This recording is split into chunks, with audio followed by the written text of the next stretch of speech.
বাংলাদেশের জন্য, বাংলাদেশের ক্রিকেটের জন্য হয়তোবা একটা গুড নিউজ আসতেছে। আমি এটার সত্যতা 100% কনফার্ম করতে পারবো না আপনাদেরকে, তবে এতটুকু বলি, দি ক্রোনিফাই একটা পেজ, এটা বাংলাদেশের কেউ চালায়, অর্থাৎ বলছেন যে আইসিসি বাংলাদেশের রিকোয়েস্টের based on the Bangladesh request তারা বাংলাদেশের ভেনিউ পরিবর্তন করে শ্রীলঙ্কাতে নিতে পারে। যদিও আসিফ নজরুল একটু আগে বলেছেন, একটু আগে না, কয়েক ঘন্টা আগে, আমি আসলে ঘুমিয়েছিলাম তখন, যে মানে কিছু উদ্ভূত একটা মানে লেটার দিয়েছে, but I still can not process this. ICC এটা বলতে পারে না, it is against the discriminatory rules and the rules and procedure of ICC completely. এটা আইসিসি কিভাবে দিবে? কোনো দেশকে রিকোয়েস্ট করতে পারে না জার্সি বদল করে আপনি আসবেন। It is unbelievable. It cannot be happened. And if it is, আর যদি তাই এটা সত্যই হয়ে থাকে, তাহলে আইসিসি নামক কোনো অর্গানাইজেশন নয়, আইসিসির জুতার বাড়ি দিয়ে যেখানে আইসিসি শব্দ পাবেন জুতা পেটা করে আইসিসি কে বের করে দিতে হবে। It is unbelievable. মানে আপনি মুস্তাফিজকে বাদ দিতে হবে, সিকিউরিটি কনসার্ন, বাংলাদেশের জার্সি পরা যাবে না। ইটস উদ্ভট। আইন উপদেষ্টা কিভাবে এটা বলতে পারেন, বা এটা আইসিসি পাঠিয়েছে, I can't accept it, it's not possible. এটা ব্রিটিশ একটা মানে আপনার এই জাতির একটা গেম, যদিও এটা ভারতীয়রা কি করে ফেলছে, অলরেডি এটাকে কুক্ষিগত করে ফেলছে। এজন্য আমি ক্রিকেটের প্রচার এবং প্রসার, যদি না আইসিসি কে ভারত থেকে বের করে নিয়ে আসা হয়, ক্রিকেটের প্রচার এবং প্রসার বিরোধী। ওয়াই? বিকজ ক্রিকেটের প্রচার এবং প্রসারের মানে মানে প্রসার মানেই ভারতের আধিপত্যবাদের প্রচার এবং প্রসার, এটা আনডাউটেবল। এবং আমি বি প্রিপেয়ার্ড, আমি বাংলাদেশিদের বলছি, ক্রিকেটবিহীন চিন্তা চেতনা পরিবর্তন করুন, ক্রিকেট বাদ দিয়ে। ফুটবলকে আপনার দিন, টাকা পয়সার কোনো অভাব হবে না, পৃথিবীটা ফুটবলই রুল করে থাকে, কয়েকটা দেশ ক্রিকেট খেলে। আমি আপনাদেরকে এখানে নির্দ্বিধায় বলতে চাই, অনুরোধ করতেছি আমি বাংলাদেশের মানুষকে, বি প্রিপেয়ার্ড। আওয়ামী লীগ বলবে ক্রিকেট শেষ করে দিয়েছে Yunus government, don't listen to this crap. মনে যদি আইসিসি হার্শ কোন সিদ্ধান্ত নিয়ে থাকে যে না আপনারা যদি আসেন না, আমরা আপনাদেরকে বাদ দিলাম, আলহামদুলিল্লাহ। এই যে আইপিএল হবে না, কত শত কোটি টাকার জোয়া বাংলাদেশ বাঁচবে, আপনি কল্পনা করতে পারবেন না। এবং আমি একজন আওয়ামী লীগের সময় 1000 কোটি টাকার জোয়া আইপিএল কেন্দ্রিক বাংলাদেশে গড়ত প্রতিদিন, মানে ওই সিজনটাতে আইপিএল এর 1000 কোটি টাকার জোয়া। এবং এটা আপনি জানেন, জোয়ারিরা লোন নেয় ব্যাংক থেকে এমিড মানে আইপিএল কে মানে আপনার লক্ষ্য করে, যে মানে কেউ নেয় 20 লক্ষ টাকা, কেউ 40 লক্ষ টাকা, কেউ কোটি টাকা লোন নেয়, কেন জানেন? আপনার মানে আইপিএল এ তারা জোয়ার আসর বসাবে। এটা থেকে বাংলাদেশ বেঁচেছে। এবং ক্রিকেট, ট্রাস্ট মি, ভারতের আধিপত্য আপনি জানেন তো, সাম্রাজ্যবাদের ইতিহাস যদি আপনি পড়েন, কোনো না কোনো ক্ষেত্রে দ্য ইস্ট ইন্ডিয়া কোম্পানি, আপনি জানেন তো, ইতিহাস তো জানেন, এটাকে বর করেই মানে ব্রিটিশদের সাম্রাজ্যবাদ শুরু হয় মানে আসলে মানে এই উপমহাদেশে। সুতরাং এগুলা কোনো না কোনো স্পোর্টস কোম্পানি ইভেন্ট, ধরেন আপনি যদি আমি আপনাদেরকে যদি একটা জিনিস বলি, ধরেন এই যে বাংলাদেশে একটা কালচারাল সেন্টার আছে, বাংলাদেশে Indira Gandhi cultural centre. What is the aim of this cultural centre? To promote there imperialism in Bangladesh, that's indirectly right. এটা কোনো সৎ উদ্দেশ্যে করা হয় নাই। ধরুন ব্রিটিশ কাউন্সিল কেন করা হয়েছে? ব্রিটিশ কাউন্সিল এই কারণে করা হয়েছে, কমনওয়েলথের সাথে বাংলাদেশের সম্পর্ক থাকবে, এবং এই যে ইংরেজিটা এটা পিওরলি এটা এডুকেশনাল পারপাসে করা হয়েছে। বাট কালচারাল সেন্টার যে Indira Gandhi, what the hell we are doing with the in Indira Gandhi Cultural Center? We have movies, YouTube and everywhere, we can watch that. তারপরে কালচারাল সেন্টার দরকার কেন? To promote their politics, not their culture, promote their politics and their imperialism. এটাই তো। এখন আমি আপনাদেরকে বলি যে এটা একটা গুড নিউজ। দ্য ক্রোনিফাই ইংরেজি একটা পেজ, তারা একটু আগে বলেছে যে ICC accepted Bangladesh's request to move away venues, T20 World Cup venues to Sri Lanka. That's a good news, and it must have been done because, trust me, উপমহাদেশে ভারতের পরে in terms of money making যদি আপনি দেখেন, Bangladesh is the second country, মানে ওই টাকার যে লেনদেন হয় মানে ক্রিকেট কেন্দ্রিক। বাদ দিবে কিভাবে? মার্কেট ওয়াইজ বাদ দিতে পারবে না বাংলাদেশকে তারা, ইটস ইম্পসিবল। আর যদি দিয়েই থাকে, it is not ICC, it is Indian cricket board certified. এবং আমি আপনাদেরকে বলি, আমাদের একটাই শব্দ থাকবে তখন, suck ICC, fuck ICC. That should be our motto and our goal and slogan, ladies and gentleman. পাশাপাশি তামিম ইকবাল দালাল, আন্তর্জাতিক মানের দালাল, এদেরকে নিয়ে কথা বলবেন না। আমি অনেক এর আগেও বলেছি, এরা আমি বললাম না, এরা হচ্ছে আমরা কালচারাল ফেসেস দেখি নাই, এটা হচ্ছে জানেন কি, এটাকে কি বলা যায় আপনার এই স্পোর্টস ফেসেস যদি বলি আমি, হতে পারে মানে এটা হচ্ছে স্পোর্টস আপনার মানে এই ফেসিস্ট, ওই আপনার ওই যে যারা আছে, ওই যে মিরাজ আপনি দেখছেন তো, মেহেদি হাসান মিরাজ, আমি এখানে একটা ভিডিও দিয়েছি, সে দেখছেন তো আপনি কি সুন্দর বক্তব্য দেয়, দয়া করে খেলাকে ক্রিকেটের মানে রাজনীতিকে ক্রিকেটের সাথে মেশাবেন না, এই বুড়বক, এই বেয়াদব কোথাকার। তুই না আমি দেখলাম মানে সাকিব আল হাসানের নৌকার পোস্টার নিয়ে মানে কি করলে নির্বাচনী প্রচারণায়, how you can do that, how you can do that, you should not do that. তুই কিভাবে গেলে? তাহলে এটা কি মানে রাজনীতি না? যেখানে একটা ফেসিস্টের বাংলাদেশের মানুষের ভোটাধিকার মানে মানে করব করে আপনি দেখেন আওয়ামী লীগ নির্বাচন করেছে, সেই নির্বাচন বিএনপি ছিল না, জামাত ছিল না, কেউ ছিল না, মানে একচ্ছত্র আধিপত্য করে একদলীয় শাসন ব্যবস্থা। সেখানে আপনার বাংলাদেশের ক্রিকেট টিমরা সাকিবের পক্ষে স্লোগান দেয় নাই। এদের প্রত্যেককে জেনে নেওয়া উচিত। ক্রিকেট টিমে খেলা তো দূরের দাগ, এদেরকে জেনে নেওয়া দরকার এখন এই মুহূর্তে। এই যে যারা সাকিব আল হাসান মাশরাফির জন্য গত নির্বাচনে প্রচারণা অংশ নিয়েছেন ক্রিকেট, এদেরকে জাতীয় দল থেকে বাদ দেওয়া উচিত, এদেরকে মানে শাস্তির মুখোমুখি করা দরকার। আপনি দেখবেন দেশের বৃহত্তর স্বার্থে রুল করতে হবে আপনাকে। You have to know learn how to rule, you have to rule them. আমি আপনাকে বলি, তারপরে এটা না, তামিম ইকবাল কেন শেখ হাসিনার সাথে দেখা করেছে 3 তারিখ, ঠিক গণহত্যার পরে তার জবাব তাকে দিতেই হবে। সরকারের উচিত হলো তাকে সামন জারি করে তাকে এটার উত্তর মানে নেওয়া, না হলে বাংলাদেশের ক্রিকেট সংশ্লিষ্ট কোনো জায়গাতে আপনার এই মানে তামিম ইকবালকে জায়গা দেওয়া উচিত নয়। এদেশ স্বাধীন করেছে সাধারণ ছাত্র জনতা মিলে, এদেশ কোনো এলিট শ্রেণীর স্পোর্টসম্যান আর এলিট শ্রেণীর পলিটিশিয়ানরা এদেশ স্বাধীন করে নাই। সুতরাং এদেশের যদি কোনো দাবি থাকে, সাধারণ মানুষের দাবি সবার আগে। আমি আবারও বলি, গুড নিউজ আসতে পারে। এই ফাঁকে আরো একটা বক্তব্য দিয়ে যাই, যে আমি দেখতেছি অনেক ক্ষেত্রেই মানে হানা ভোট নিয়ে অনেক বক্তব্য আসতেছে। আমি আল্লাহর হস্তে আপনাদেরকে অনুরোধ করে যাই আজকে বাংলাদেশের মানুষকে, 54 বছর পরে একটা জীবনের একটা অফুরন্ত অপরচুনিটি পেয়েছেন আপনার জন্য, না হলে আপনার সন্তানের ভবিষ্যৎ গড়ার জন্য। Don't listen to any crap. হার পক্ষে আমি ভোট তো দিবেনই, প্রতিটা গড়ে গড়ে আপনার আত্মীয় স্বজনকে পৌঁছে দিবেন। আপনি আওয়ামী লীগকে বিএনপি কে ভোট দেন, whatever, not a problem. আপনি যদি জামাতকে দিতে চান জামাতকেও দেন, not a problem, it's up to you. কিন্তু হার ক্ষেত্রে আপনি কোন ধরনের দ্বিধাদ্বন্দ্ব থাকা উচিত নয়। যদি আপনি বাংলাদেশি হন, হ্যাঁ, আপনি যদি ভারতীয় হন, ইউ শুড নট মানে ভোট ফর হা, মানে yes, you should vote for no. Because why? Because when you vote for no, your country will be caged by the Indian brokers and Indian government. That's what it is. So যদি মনে হয় যে না ঠিক আছে আমার দেশকে আমি চাই মানে ভারতের অধিভুক্ত থাকুক, vote for no. That's it. Slogan and campaign for no. If not, go and vote for yes. Ha. Yeah. Vote for yes. এখন বিকল্প নেই। কেননা আমি দেখলাম যে খুবই দুঃখ লাগে যে মানে মানে অনেকেই বলতেছেন আমরা নার পক্ষে। কেন? 72 সংবিধান কি আপনাদের মায়ের খাবিন? আপনাদের মায়ের খাবিন নাকি 72 সংবিধান? মূর্খ গদ্দবের দল। মানে 54 বছর পরে বাংলাদেশের মানুষের সামনে একটা অফুরন্ত সুযোগ এসেছে হা ভোট দেওয়া। কেন জানেন? আইনের শাসনের জন্য হা ভোট দিবেন। আমি আব্বাসী হুজুরকে বলছি, this guy is a crap, 100% crap. Sorry for my language. This guy না জানার পরেও মানে জানে না কোনো কিছু, রাজনীতি জানে না, সবকিছুতে উনি হস্তক্ষেপ করে। উনি ভোট দিচ্ছে 19 বিসমিল্লাহ থাকবে কিনা, এই মানে 72 থাকবে কিনা, 74 থাকবে কিনা, আমরা এগুলা বুঝি না। আমরা জানি হা হলে আধিপত্যবাদ এবং ফেসিবাদের মানে মৃত্যু করবে বাংলাদেশের রাজনীতিতে এবং শাসন ব্যবস্থায়। That's why. আর যদি না দেন, এদেরকে চিহ্নিত করে রাখবেন কারা কারা নার পক্ষে ভোট দেয় এবং মানে ক্যাম্পেইন করে। ভবিষ্যতে কোনোদিন যদি সুযোগ আসে, এদেরকে জেলের ভিতরে ভরে দেওয়া হবে। কেন দেওয়া হবে জানেন? এই কারণে দেওয়া হবে, এরা বাংলাদেশের বিপক্ষে দাঁড়িয়েছে। এটা হচ্ছে জীবনে এই প্রথম বাংলাদেশের মানুষ শাসন ব্যবস্থা কিভাবে হবে এটা বেছে নেওয়ার একটা উপরন্ত সুযোগ দিয়েছে এই গভর্নমেন্ট, যে কোন ভাবে হোক না কেন। হ্যাঁ, আপনি যাকে ইচ্ছা তাকে ভোট দেন, not a problem, but make sure আপনি হাতে শুধু ভারতীয় দালালরা ছাড়া আর কেউ না ভোট দিবে না। এটা আমি আপনাকে নিশ্চিত করে বলতে পারি। আর অযোগ্য, অপদার্থ, ডিসফাংশনাল, ডিসকাস্টিং, প্রচন্ড ধরনের দেশপ্রেমহীন রাজনীতিবিদ যারা আছে তারাই নার পক্ষে স্লোগান দেয়। That's the bottom line. এটাতে কোনো স্যাক্রিফাইস নাই। যারা নার পক্ষে স্লোগান দিবে বাংলাদেশের রাজনীতিবিদ, সে বাংলাদেশের রাজনীতিবিদ হতে পারে না। যারা এই কাজগুলা করে, সে আপনার রিপ্রেজেন্টেটিভ হতে পারে না। কেননা সে আপনার সন্তানের ভবিষ্যৎ তার দাদাদের হাতে তুলে দেওয়ার ষড়যন্ত্রে লিপ্ত। রুখে দিন এইসব দালালদেরকে। That's the bottom line. এটা ছিল আমার বক্তব্য এই জায়গাতে।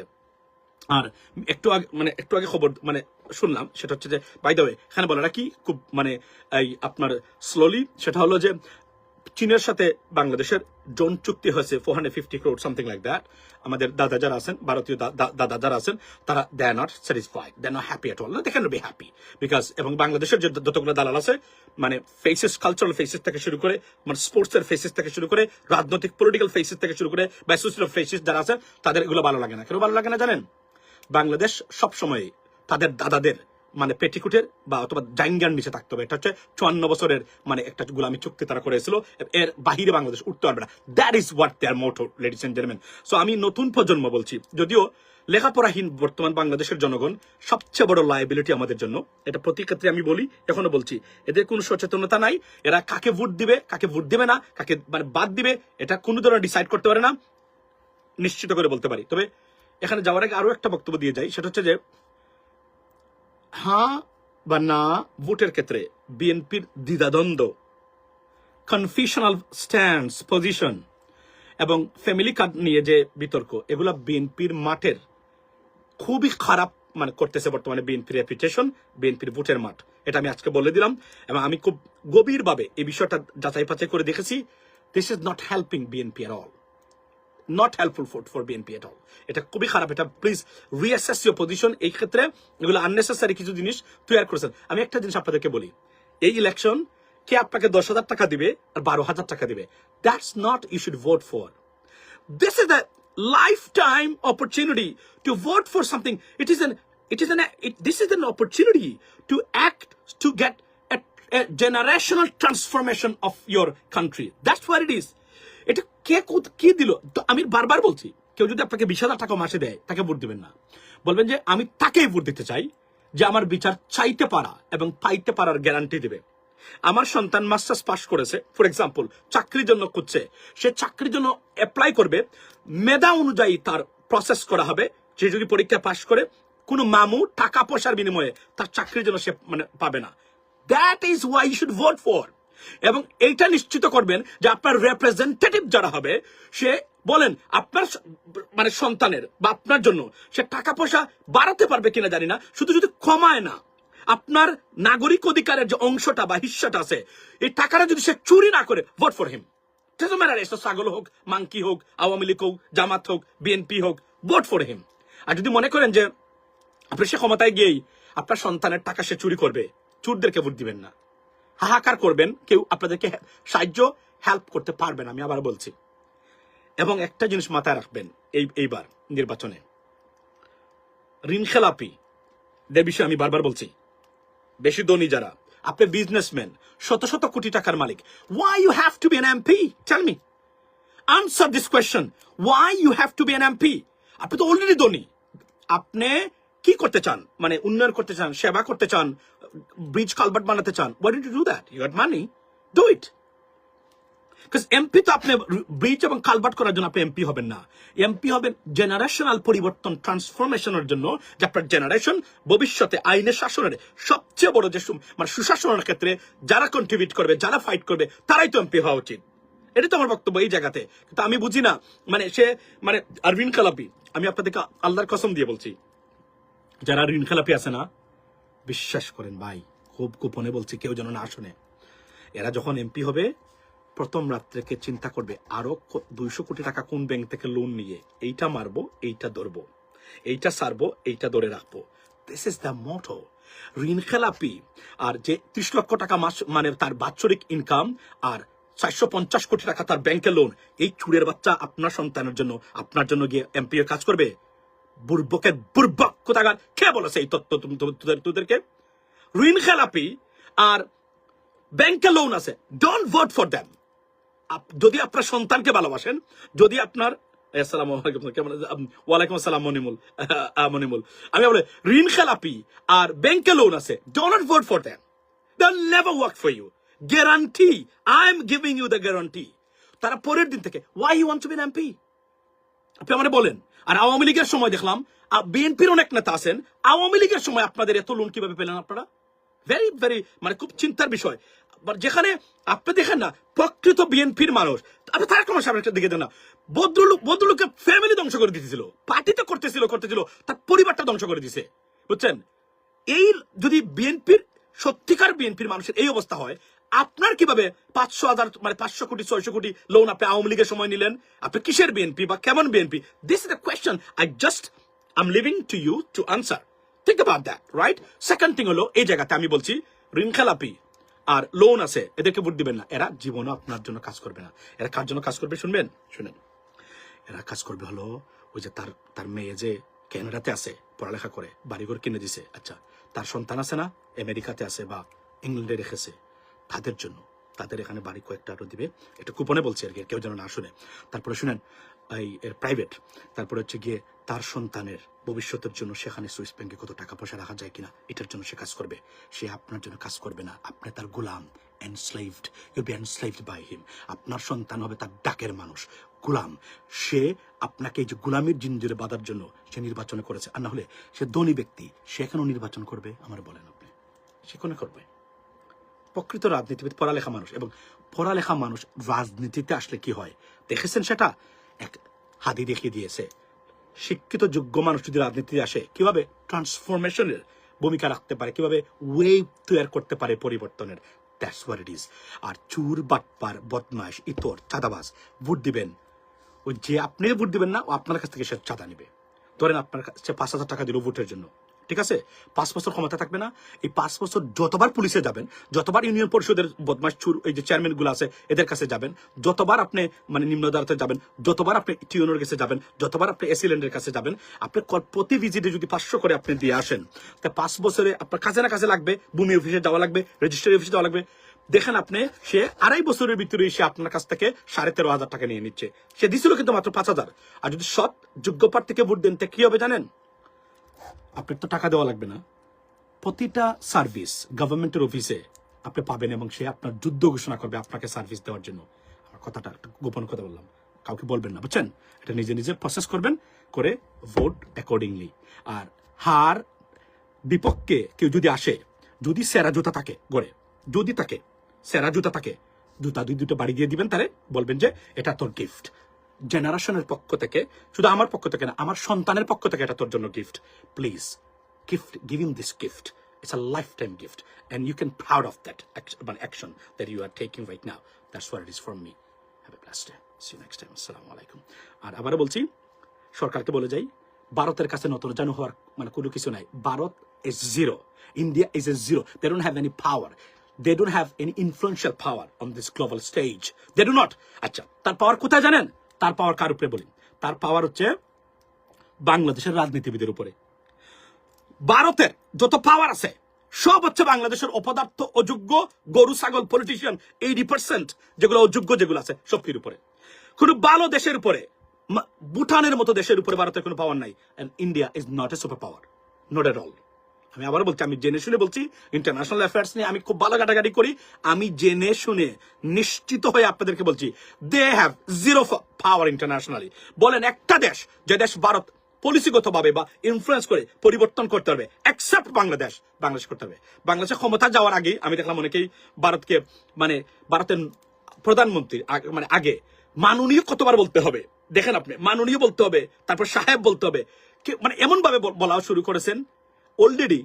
It's giving you the pretty bad signal. I mean, if they takes power, that's the bottom line, ladies and gentlemen. Be careful about that. আমি আবার বলছি, if you tackle India nicely, politically, diplomatically, nicely, not going for a war with them, nicely, with dignity, right?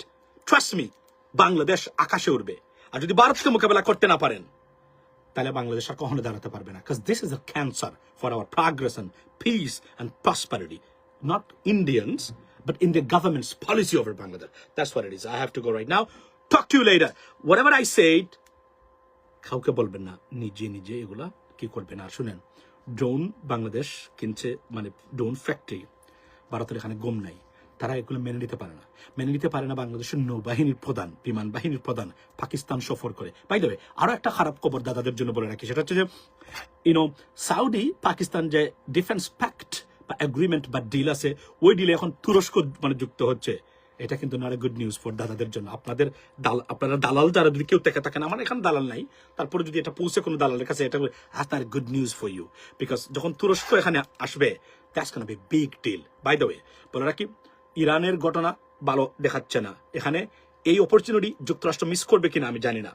এখানে তারা প্রোটেস্টারদেরকে এখনো তারা control করতে পারে নাই, এখন তারা করবে কিনা আমি জানি না, মানে করতে পারবে কিনা আমি জানি না। এবং ইউনাইটেড স্টেটস অফ আমেরিকা তারা এই সুযোগ মিস করবে কিনা, because this is the biggest concern for them in the Middle East, particular Iranian বর্তমান রেজিম। সো আমি জানি না এটা কি হবে। Not a good sign for Iran. Let's see what happens next. Be blessed. See you next time. Assalamu alaikum. আবার বলি, বাংলাদেশ যদি প্রয়োজনে ক্রিকেট থেকে নিষিদ্ধ হতে চায়, তারপরে যেন তার অবস্থান পরিবর্তন না করে। কিন্তু বাস্তবিক পক্ষে আমি যদি বিচার বিশ্লেষণ করি, বাংলাদেশকে পায়ে ধরে এসে ক্রিকেটে নিতে হবে। মাইন্ড ইট, বাংলাদেশ যখন কে বাংলাদেশকে শাস্তি দেওয়া হবে, পাকিস্তান ইজ রাইট দেয়ার। একটা দেশ আছে, পাকিস্তান বাংলাদেশ দুটো দেশ যদি কোনো কারণে বয়কট করে আইসিসি, ক্রিকেটের তাকে কি এমনিতে কেউ নাই। আবার বলি, ক্রিকেটের প্রচার প্রসার, তারপরও মানে ভারতের প্রচার প্রসার, ভারতের আধিপত্যবাদের চরম মানে প্রসার।